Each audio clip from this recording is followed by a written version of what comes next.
madre fue maestra de preescolar, fue mi primer maestra, fue la que me enseñó a leer y a contar en casa.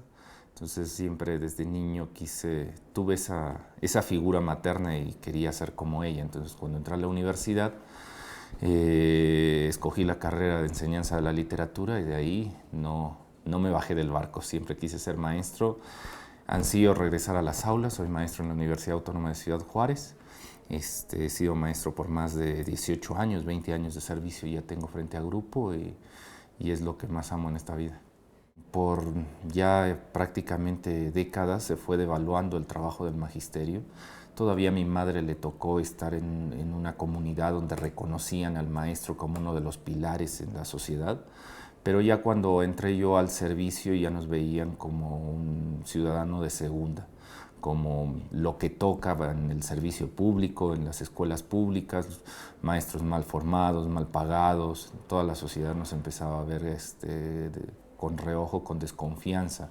Entonces, cuando llego aquí a la Secretaría de Educación Pública, digamos que lo primero que me mueve es que la sociedad se entere que el trabajo que hace el maestro frente a grupo es fundamental. Entonces ahí iniciamos una tarea con todos ellos de demostrar a todo mundo de que somos algo importante en la transformación de este país, todos los maestros. Y sin duda también los bibliotecarios, que también son héroes anónimos, que están ahí en las comunidades tratando de promover la lectura, a pesar de que los presidentes municipales no gustan de la lectura, de que los empresarios no quieren que la gente lea, que no lean los contratos, que los firmen nada más, que acepten la precariedad laboral todos sus trabajadores. Entonces vivimos en una sociedad que no promueve la lectura y ahí están los bibliotecarios, los maestros, tratando de convencer a la infancia, a la juventud de este país de que vale la pena la lectura y que vale la pena defender la justicia, buscar la justicia en este país, porque lograron a través de los medios de comunicación, y esto ya prácticamente es más de 100 años que llevan con esta campaña, convencer a la población en general que la única manera que tenemos para salir adelante, para tener movilidad social, es a través de la educación. Eso lo fueron metiendo en la cultura no solo de México, sino de todo el mundo. Entonces los padres de familia están convencidos de que si sus hijos estudian van a salir de la pobreza, que generaron ahí un mercado grandísimo. Todo mundo quiere consumir la educación porque sueña con salir de la pobreza, con tener una vida mejor. Entonces, eso genera que los empresarios pues, vean a la educación como un gran negocio y el sector público lo vean como un obstáculo, traten de quitarle ese negocio o ese objeto para convertirlo en un negocio. En estos procesos de privatización no tuvieron descaro. No solamente era ganar con las colegiaturas de las escuelas o con la venta de libros de texto o con la venta de uniformes o de materiales complementarios. No solamente los empresarios se quedaban ahí, querían optimizar todo. Entonces, ¿cómo logramos que aparte de hacer un negocio la educación, los egresados de esa educación sean sujetos conformistas, sujetos apáticos, sujetos que no van a luchar por una justicia social? Entonces, ¿qué hacen? Pues en lugar de fomentar un pensamiento crítico, pues vamos quedándonos con cuestiones superficiales, cuestiones que no formen al ciudadano como un sujeto activo, sino más como un sujeto pasivo. Unido a ello, si son pocos temas los que se van a ver, si vamos adelgazando la currícula en cuestión de temas, pues son más fáciles hacer los libros de texto. También ahí optimizamos tiempos. Si vemos menos temas, pues más fácil terminamos el libro de texto. Si vemos menos temas, pues cualquiera podría ser maestro. No necesitamos a un profesor especializado en didácticas. Cualquiera podría estar al frente de una clase en primaria, secundaria, en educación media, porque son temas sencillos. Si adelgazamos todavía más la currícula, igual y cambiamos al maestro por un teléfono o una tableta y entonces que el estudiante estudie solo. Nada más le damos las condiciones para que él sea un autodidacta. Entonces hay toda una estrategia para hacer de la educación un negocio, no solamente con la venta de colegiaturas, sino de todo lo que rodea la educación, cómo optimizar para tener más ganancias. En el caso de Secretaría de Educación Pública, pues llevaba años estudiando a la SEP en cuestión a sus programas editoriales y yo imaginaba que aquí habría especialistas, ¿no? Que teníamos o que la SEP tenía un laboratorio, una editorial, donde había ilustradores, había editores, había especialistas en didácticas, había especialistas en contenidos por los materiales que se hacían y no era así. Tan solo había funcionarios públicos que administraban recursos, que licitaban, todo se entregaba a editoriales, a despachos editoriales para que hicieran ellos el trabajo por nosotros. Y entonces ya le cambiaban el logo, le ponían el logo de la Secretaría de Educación Pública y eso era todo. Entonces, habían convertido la Dirección General de Materiales Educativos en una oficina donde se turnaba el dinero público hacia los privados, digamos que en donde se redirigía los recursos. Eso en el caso aquí de Secretaría de Educación Pública. En Secretaría de Cultura todavía fue más trágico. Ahí nos encontramos que la Red Nacional de Bibliotecas, que eran 7.464 en ese momento, pues estaban abandonadas. Llevaban años sin recibir libros, que los últimos contratos que se hacían era solo para la compra de revistas, en especial 3 revistas, Nexos, Letras Libres y Arqueología Mexicana, y tan solo para que veamos el descaro de los funcionarios públicos y de estos mismos empresarios de cómo lograr sacarle el dinero de lo público para hacerlo privado. El último año, el 2018, el último año de gestión, de todo el presupuesto nacional de bibliotecas públicas solo se compraron 33 libros. 33 libros no para cada biblioteca, sino para todas. Para las 7.464 bibliotecas del país solo se adquirieron 33 libros, que por cierto no se repartieron. Ahí se quedaron embodegados, como también se quedaban embodegadas esas revistas, porque no había ni siquiera el ánimo para hacer las entregas. Era muy triste ir al almacén, que en ese momento estaba en Vallejo, ver ese almacén, ver todos esos racks llenos de revistas y saber que no había recurso para repartirse, porque en el cinismo de estos empresarios, al vender su tiraje, estas 7.500 revistas al mes, un tiraje o sea, 7.500 de 12.000, que más o menos son las que se tiran de Letras Libres y de Nexos, o sea, 7.500 que tenían garantizadas en ventas y a la Secretaría de Cultura, ni siquiera en el contrato estaba el que se distribuyeran esas revistas. Se entregaban en un almacén aquí en Secretaría de Cultura, y que fuera Secretaría de Cultura, que fuera biblioteca tras biblioteca entregando cada una de estas revistas. ¿Qué pasaba? Pues no había el recurso para entregarse, entonces se colocaban en un rack y se rogaba que el próximo ciclo de lluvias se inundara el almacén, como sucedía a menudo, se mojaran las revistas y se entregaran a la Conalitec para hacer pulpa y que con esa pulpa hicieran libros de texto. Ese era el procedimiento que se tenía de manera normal en la Dirección General de Bibliotecas.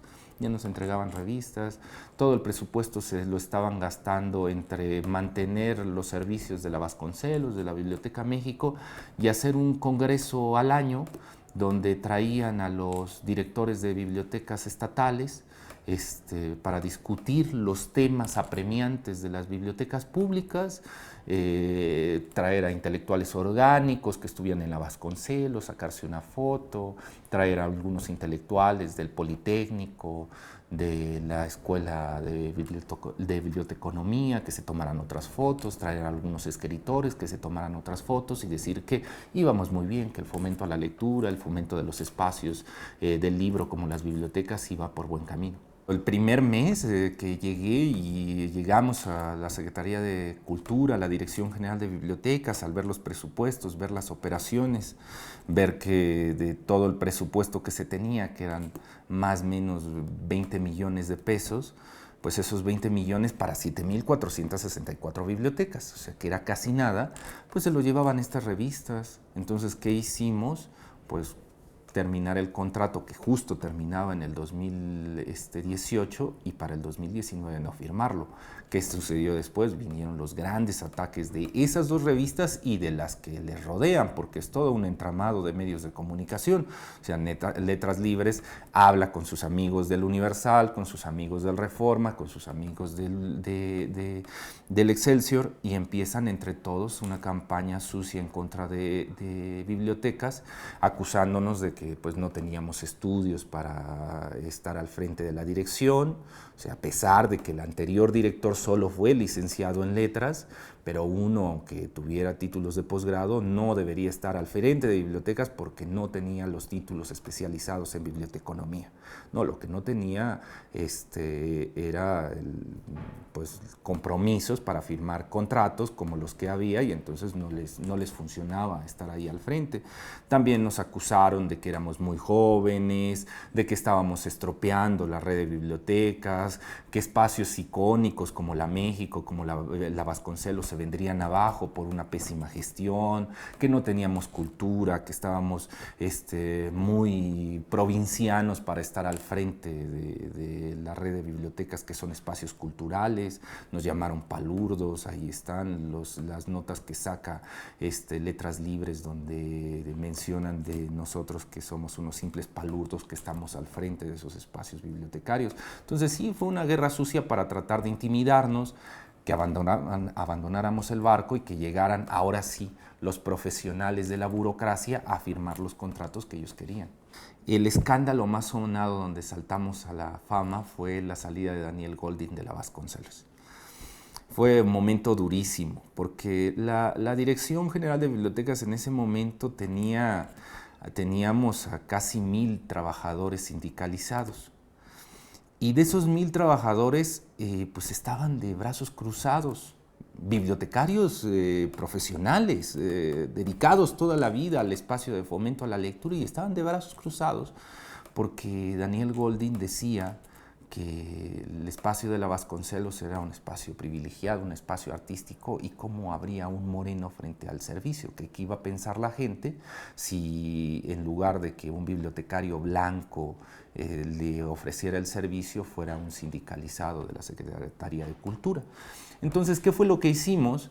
Pues primero hablar con los trabajadores, solidarizarnos con ellos, recordar los viejos tiempos cuando la Biblioteca de México no era el jardín de estos intelectuales orgánicos, cuando la Vasconcelos siempre nació como un espacio tomado por ellos, ¿no? Nunca fue un espacio público, siempre era el espacio de recreo de unos cuantos, de los amigos, de los directores, de los amigos, de los secretarios de cultura. En cambio, la México no, la México sí tuvo en su momento era un espacio cultural abierto. Entonces, primero era recordar los viejos tiempos cuando estos trabajadores estaban al frente de las instituciones, y después organizarnos. ¿Cómo recuperaríamos la México y la Vasconcelos? Y fuimos por ella. Terminamos con todos los contratos que tenía Daniel Goldin. Había contratos horrendos, ¿no? Por ejemplo, tenía un cuarto de guerra de unas 20 personas donde se dedicaban exclusivamente a hacer contenidos en Facebook, en TikTok, en Twitter, en Instagram, exclusivamente. ¿Qué relación tenía eso con el servicio de bibliotecas? ¿Quién sabe? Pero según él era algo fundamental, puestos de alto funcionario, los que estaban ahí.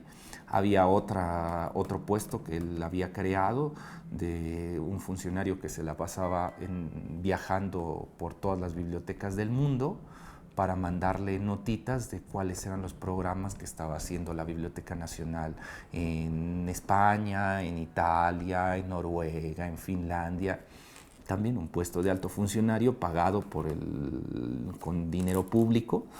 Y sí, terminamos con todos esos contratos por honorarios. Se molestaron muchísimo ese colectivo, más de 40 personas que tenía muy cercanas con estos puestos de funcionarios, Daniel Goldin.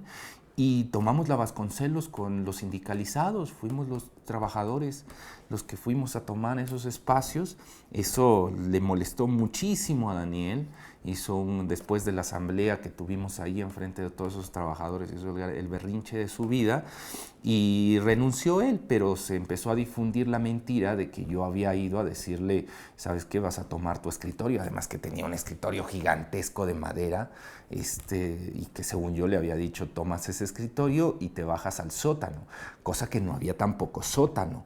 Lo que trataban de decir es que el área de oficina, como es un lugar muy peculiar diseñado por Kalash, está en un espacio bajo, está en un nivel bajo, no es un sótano, en realidad es un lugar arquitectónico bien diseñado donde están las oficinas de la Vasconcelos. Aparentemente el chisme era ese, que se le había faltado al respeto diciéndole que tomara su escritorio y que se bajara al sótano, era una mentira y todos los de cultura sabían. Daniel Goldin siempre tuvo problemas con los trabajadores de la Vasconcelos, era un sujeto prepotente, era un sujeto que gozaba de sus privilegios, por ejemplo, tan solo para ver los abusos que había en bibliotecas. Mientras que las 7.464 bibliotecas no tenían presupuesto, la Vasconcelos, que se llevaba una gran parte junto con Nexos y Letras Libres del presupuesto de la red, tenía, por ejemplo, Daniel Goldin como privilegios, aparte de sus choferes y de sus servicios médicos de funcionario y sus celulares y todos los privilegios que tenía, él tenía en la parte de atrás de la Vasconcelos un jardín secreto. Había una instalación que no conoce el público que va a la Vasconcelos, que son las ruinas de una termoeléctrica donada por CFE en ese momento, que él acondicionó y mandó destruir uno de los muros y puso un muro de cristal gigantesco, hizo una especie de jardines colgantes en esa termoeléctrica y era un lugar privado donde él te lo decía cuando platicabas con él, donde cuando necesitaba inspiración se iba a su jardín secreto a inspirarse y todos los trabajadores sindicalizados que tenía la Vasconcelos los tenía ahí escondidos en ese jardín, trabajándole como jardineros cuando debieron estar trabajando al frente de la Vasconcelos dando los servicios. Pero como era gente morena, no podía estar al frente de servicios. Entonces los mandaba a ese jardín secreto que tenía él para que atendieran las plantas. Y claro, ahí hacía sus comilonas, ahí hacía los encuentros con sus amigos, o sea, era de un cinismo. Recuerdo la primera vez que hablé con él, que me presumió en su jardín y llevarme y ver a los trabajadores sindicalizados agachando la cabeza, porque venía Daniel Goldin y no podían pararse enfrente de él porque él se podía molestar, porque él estaba llevando a la visita a que conociera las instalaciones de la Vasconcelos. Entonces tenía atemorizado a todo el personal. Eso es lo que encontramos en la Secretaría de Cultura, un abuso de autoridad, un narcisismo por parte de los funcionarios, una desviación de los recursos. Como son temas subjetivos, la cuestión cultural, ¿cuánto cuesta una revista? ¿Cuánto cuesta un libro? ¿Cuánto cuesta una obra de arte? ¿Cuánto cuesta una biblioteca? Al final, el creador de la obra la tasa, y si alguien dice, pues esto cuesta para mí 10 millones de pesos, pues, y hay un funcionario público que quiera dárselos, pues se los dan. Y no hay manera ni siquiera de cómo fiscalizar o de cómo quejarse y decir es que ahí hay un esquema de corrupción, ¿no? Es simplemente arte y el arte cuesta. Podría decir que es la primera vez en este sexenio que un director general de bibliotecas visitó una biblioteca municipal, cosa que no se hacía. Se instalaban bibliotecas municipales, pero no iba el director de bibliotecas. Sí salía de sus banquetes, de sus desayunos, de sus cenas con empresarios. Era tal vez para instalar una reforma a una biblioteca estatal, pero municipal, ninguna. Entonces me siento muy orgulloso de que visitamos cientos de bibliotecas municipales. Fue la primera vez que fuimos. Nos metimos, por ejemplo, al Triángulo Dorado, estuvimos en Durango, estuvimos en Sinaloa, estuvimos en Chihuahua. Por ejemplo, fuimos a instalar la biblioteca en Tamazula, de Durango, la biblioteca municipal. Eso me siento muy orgulloso de que las visitáramos y tratáramos de remediar los problemas inmediatos, el agua, los muros, los pisos, Eso me siento orgulloso. Pero tres cosas creo que ayudaron a iniciar esa transformación en la cuestión de bibliotecas. Primero, no firmar los contratos de letras libres y de nexos, y sí comprar libros para empezar a enviarlos a las bibliotecas municipales. Entonces reactivamos la entrega de libros a esas bibliotecas. Eso me llena de mucho orgullo. Segunda cosa, fusionar la Biblioteca Vasconcelos con la Biblioteca México. Dentro de estos esquemas que hicieron para desviar los recursos, había mucha duplicidad. ¿Qué encontramos? Pues que los puestos que se tenían en la México y en la Vasconcelos, que eran muy parecidos, pues se duplicaban. Entonces había la estructura de la México y la estructura de la Vasconcelos, y eso que la biblioteca estaba a unos cuantos kilómetros de distancia. Entonces, ¿qué hicimos? Fusionar estructuralmente, administrativamente a las dos bibliotecas para que con una misma estructura funcionaran ambas y con un mismo presupuesto. Con eso ahorramos dinero, junto con los contratos de nexos y letras libres, y pudimos por primera vez enviar libros a las bibliotecas municipales. Nos sentimos muy orgullosos de que en total, hablaba con el compañero Borja, que ahora es el director de Bibliotecas Nacional, que en este sexenio logramos enviar a las 7,464 bibliotecas. ¿Qué cambio? De 3 millones a 33. Esa fue la gran transformación. Y el último punto, la reforma a la Ley General de Bibliotecas. Había una Ley General de Bibliotecas rarísima. Rarísima, ¿por qué? Porque no había, en todos sus artículos, no había una mención al bibliotecario. Se hablaba de los libros, de la biblioteca como espacio físico, se hablaba de las entregas, se hablaba de la catalogación, pero no se hablaba del bibliotecario. Algo que hicimos los primeros días fue un censo con los bibliotecarios del país para preguntarle algo básico, como reconocimiento de su trabajo, que tiene que ver con su situación laboral. ¿Cuánto ganas? Y el censo nos arrojó que en promedio el bibliotecario en el 2018 ganaba 1,500 pesos mensuales. En esa condición estaban las bibliotecas públicas. El corazón de la biblioteca, que era el bibliotecario, tenía un salario en promedio a nivel nacional de 1,500 pesos. ¿Qué hicimos? Una reforma a la Ley General de Bibliotecas para que apareciera la palabra bibliotecario, se reconociera el trabajo del bibliotecario y se colocara algo ahí, que el bibliotecario requería tener una dignificación, un salario digno. Entonces me siento muy orgulloso que se logró hacer ese cambio. Hubo muchas quejas, de hecho todavía están las editoriales amparadas ante esa ley porque ellos quieren todo para ellos. Entonces que intentan quitar hasta las cuestiones mínimas, ¿no? Como esto de dignificar el trabajo del bibliotecario. Entonces de eso me siento orgulloso, de estos tres elementos. Aquí, por ejemplo, se supone que en la dirección está encargada de hacer los libros de texto y el material complementario que va para las bibliotecas de aula. Bueno, pues misteriosamente, aunque nos encargamos de eso, los funcionarios, pues al parecer no podían hacer esos acervos bibliográficos, porque no tenían los elementos. Entonces, ¿qué se hacía? Se contrataba nexos para que ellos armaran las bibliotecas por nosotros, que nos dijeran cuáles eran los libros que se podían adquirir y que los adquirieran por nosotros, que se triangulara el dinero, claro, con una ganancia para ellos. Entonces, en el 2017 se le dan 9 millones de pesos un poco más de 9 millones por comprar 20 libros. Y en el 2018 se le vuelven a dar otros 9 millones, en total casi 20 millones de pesos se le dio a Nexos por adquisición de 46 títulos. En este caso son títulos, los derechos de 46 títulos para que se pudieran armar las colecciones hacia las bibliotecas de aula de las escuelas. Entonces ya encontramos, digamos, las redes entre nexos y letras libres hacia los libros de texto, ya estaban, pero surgen nuevos actores, que es la Cámara Nacional de la Industria Editorial. Y no hablamos de los 200 editoriales que están ahí afiliadas, sino en realidad las 4 grandes que manejan a contentillo a la Cámara, que es SM, Castillo, Trillas y Santillana.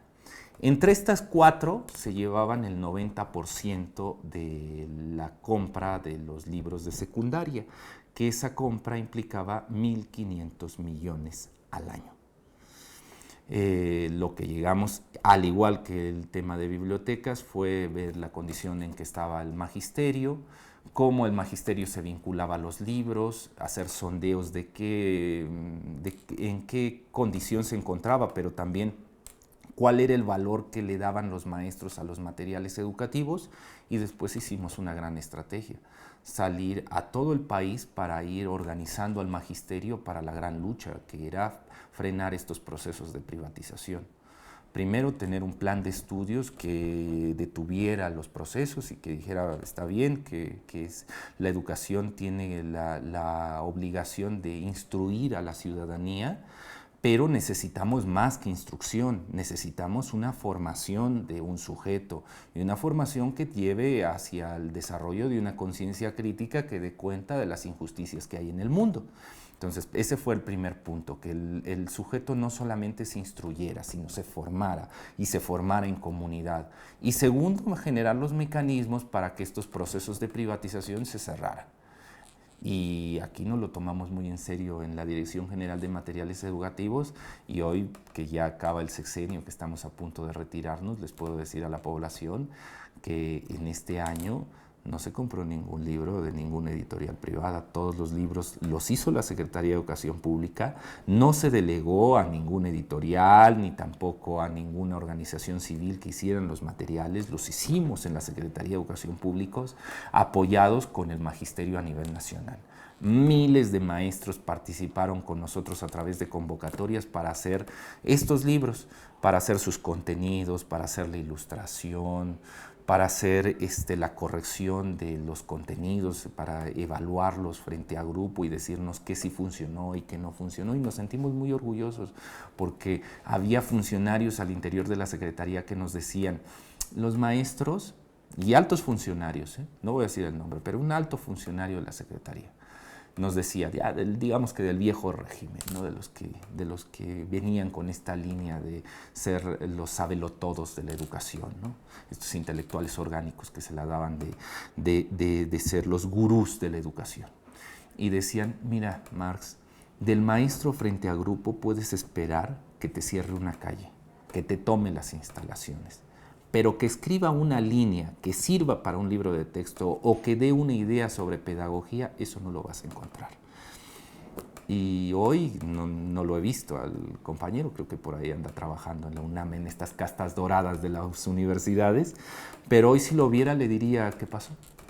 No que no podía el magisterio hacer un plan de estudios, no que no podía hacer los libros de texto, y nada más porque no nos dejaron, sino hacíamos una transformación de todo el sistema educativo nacional. Claro, hay mucho dinero en juego y ya será cosa de la siguiente gestión el asumir, continuar con esa transformación o no, pero bueno, aquí está la prueba de que el magisterio podía hacer los libros de texto, que se podían hacer de otra manera sin que implicara un negocio, sin que esto se convirtiera en un proceso de privatización, y ahora aquí están los libros para el mundo, que sea el país el que los juzgue.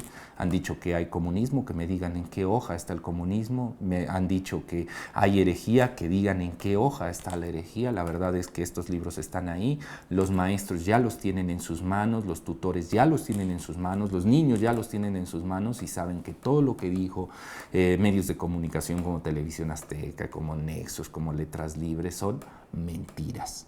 Son mentiras, son muy buenos materiales y les debería dar vergüenza a las editoriales que cobraban 1.500 millones de pesos al año y no tienen la calidad que estos materiales sí tienen.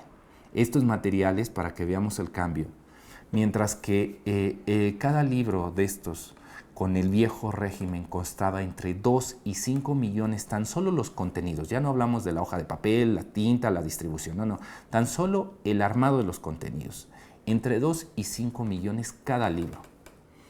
Nuestra familia tiene 91 libros y costó en total esos 91 libros 8 millones.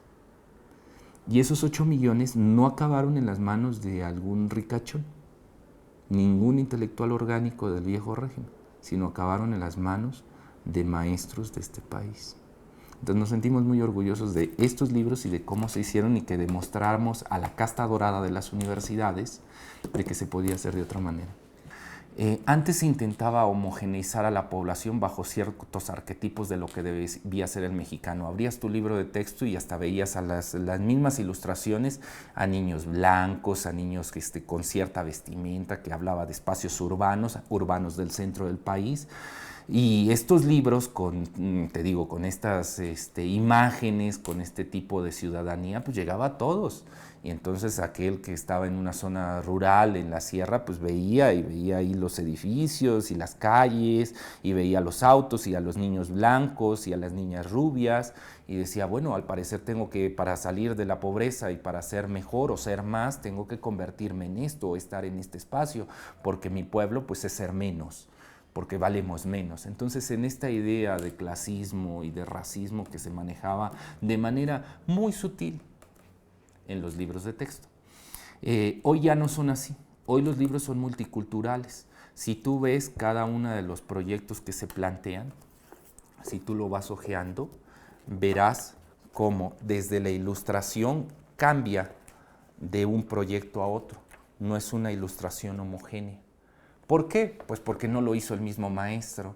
En este caso, esta ilustración la hizo Luz Fernanda Jacinto Rodero, de la Ciudad de México. Pero después te puedes encontrar a Alex Flores Ávila, de Puebla, con otra técnica artística. Y lo mismo pasa en los contenidos. Se abordan desde visiones multiculturales, porque no se le pidió al maestro, ¿sabe qué? Imagine el mejor ciudadano posible que viva en una zona urbana y desde ahí arme los contenidos. No. Imagine su salón de clase, imagine su cultura, imagine su territorio y desde ahí arme las actividades. Entonces los libros, en primer lugar, son multiculturales y le enseñan a la población que no importa que seas un ciudadano de una zona urbana o de una zona rural, que no importa que seas del centro, del sur o del norte, todos aportamos en la construcción de este país y todas las personas somos importantes. Y que esta fantasía de ser más o ser menos es una manera de dividir a la población y que tú debes ser capaz, a través del trabajo comunitario, de reconocer que vivimos en un país multicultural, diverso y que todos debemos de aportar. Entonces, eso en un primer nivel.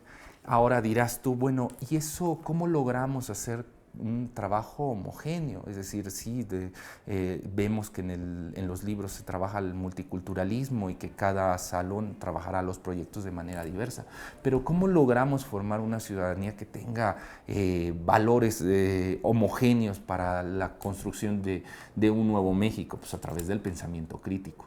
Lo que ayudan estos libros es a decirle a la población, no más, no más abusos. No más abusos con la naturaleza, no más abusos con los animales, no más abusos con las personas, no más abusos. Primero hay que hacer la lectura de la realidad, reconocer en qué momento histórico nos tocó vivir, de dónde venimos, hacia dónde vamos.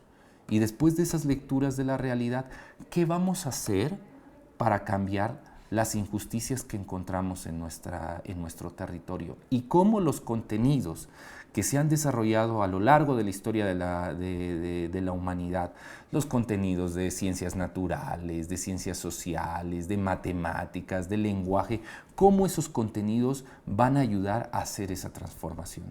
Entonces, eso es pensamiento crítico. Si logramos desarrollar en los estudiantes pensamiento crítico en todos, no solamente en zonas urbanas, sino en todos, entonces lograremos formar una nueva ciudadanía que logre resolver los problemas sociales que tenemos en el día a día, ya sea los urbanos o los rurales. Pero creo que todo responde digamos que a la desesperación que tienen estos intelectuales orgánicos porque continúen los contratos o porque se reactiven los contratos que antes tenían.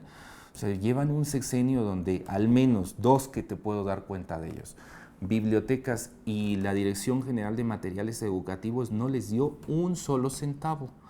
Y no porque dijéramos, es que los materiales de Letras Libres y de Nexos son materiales que no deberían divulgarse. No, sino porque es abusiva la situación. ¿Cómo puedes tú, dándote cuenta cómo están las bibliotecas públicas, generar un contrato como el que platicábamos? Un contrato de 7.500 revistas, de un tiraje que tienes de 12.000. Y luego ni siquiera en el contrato está la condición de que tú le entregues en cada una de esas bibliotecas municipales. No, sino que la vas a entregar en un almacén para que ahí cuando llegue la lluvia se estropeen y desaparezca las pruebas del delito, ¿no? Entonces, ese tipo de cosas es en lo que estamos en contra. Acabar con esos abusos, con esos contratos de empresarios que no les importa ni la cultura, ni la educación, ni la literatura, ni la política. Lo único que quieren es tener un beneficio económico. Frente a ellos van a encontrar una barrera. Aquí le digo a todos los demás empresarios que no tienen ese ánimo de lucro desmedido, a todas esas editoriales pequeñas que hacen sus libros, saben muy bien que tenemos colecciones como la Biblioteca Centenaria, donde han participado editoriales muy pequeñitas a través de convocatorias abiertas, transparentes, donde vale lo mismo los libros de Trillas, los libros de Santillana, los libros de SM, que los libros de aquella editorial pequeña que hace las cuestiones artesanales. Cuando se generan proyectos así y participan todos de manera horizontal, no importa, pero ya cuando te están obligando a sentarte, a que tienes que firmar un contrato con tal editorial o con tal revista porque es amigo de tal secretario, es amigo de este otro, porque está casado con tal, porque su hijo es por todas estas relaciones de compadrazgos, de nepotismo que hay, por ahí no vamos. Y es que estábamos rodeados de esas, lo que se han llamado puertas giratorias. O sea, ver...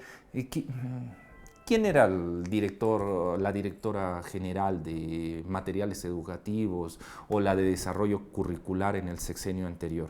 ¿Acaso no eran las directoras de editoriales como Castillo y como SM? O sea, vemos que en estas ansias de ganar por ganar, de hacer que los negocios sean más productivos, van acomodando estos empresarios en puestos clave a funcionarios públicos que les van a liberar esos contratos. Bueno, frente a esa situación decimos no más.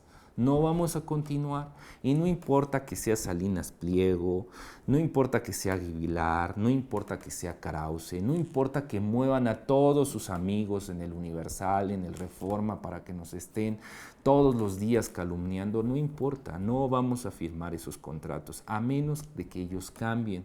¿Cómo van a cambiar? Pues que todos valemos igual, que todas las empresas valen lo mismo y que no debe de haber unas condiciones de privilegio. No podemos nosotros beneficiar a unos para perjudicar a otros. Y que si somos justos frente a todas las injusticias que se vieron en este país, los primeros que debemos colocar al frente son aquellos que habían quedado rezagados, es decir, a la población más empobrecida. Entonces, se pueden hacer muchas cosas en beneficio de la población. Es mentira lo que decían de que se necesitaba más recurso. No se necesita más recurso en las instituciones. Y lo que se necesita es tener las manos limpias y no entregarlo a aquellos voraces que intentan tragarse todo, ¿no? Hay todo un entramado, ¿no? En el caso de Salinas Pliego, bueno, pues él tiene convenios con Grupo Prisa para la difusión de los contenidos de Grupo Prisa, y Grupo Prisa es dueño de Santillana. Entonces, cuando empieza uno a rascar, ve el contubernio, los compadrazgos, el cómo una mano tapa la otra, ¿no? Yo lo que le diría al magisterio es que lucharon mucho ustedes porque estos libros ya no estuvieran en manos de las editoriales, ni en manos de castas doradas de algunas universidades, ni en manos de organizaciones civiles. Se luchó mucho. Ahora el libro de texto es propiedad del magisterio. Lo hacen el magisterio en este país. Maestros y maestras frente a grupo diseñan tanto los contenidos como la ilustración de estos libros de texto. No pueden regresar este material educativo a manos de privados y será su obligación como maestros frente a grupo, estar vigilando que los nuevos funcionarios de la Secretaría de Educación Pública no entreguen esta conquista social en manos de privados. Necesitamos continuar. ¿Qué sigue, compañeros? La formación del magisterio. Esta conquista ya se logró, esto ya es un tesoro del magisterio. Bien, pero ¿qué sigue ahora? Los contratos por la formación de los millones de maestros en este país. Contratos en donde Nexos vuelve a tener las manos metidas, en donde el Grupo Monterrey vuelve a tener las manos metidas, para saber cómo se va a dar la formación del magisterio, cómo se van a repartir esos contratos y estar muy listos, porque esta transformación educativa no terminó con unos nuevos libros de texto, sino debe continuar hasta cambiar todo nuestro sistema educativo nacional.